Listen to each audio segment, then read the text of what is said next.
अस्सलामुअलैकुम। आज हम बनाएंगे सफ़ेद आलू की कतलियाँ और ये बेहद बेहद मज़े की बनती है। इसमें हरी मिर्चें, सफ़ेद ज़ीरा और 2 अदद प्याज और 1 टेबल स्पून नमक। 1 केजी आलू हैं ये। और ये 3 सालन के छोटे चमचे सालन के सरसों का तेल है। उसमें हमने हरी मिर्चें, ज़ीरा और प्याज का बघार लगाएंगे। उसके बाद हमने ये आलू ऐड कर दिए इसमें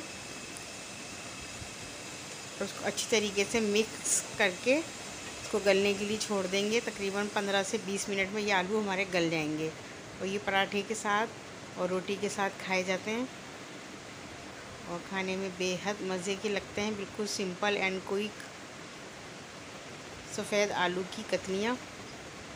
आप चाहें तो इसमें नमक, हरी मिर्चें भी ज़रा थोड़ी ज़्यादा डाल सकते हैं। मैंने थोड़ी कम डाली हैं हरी मिर्चें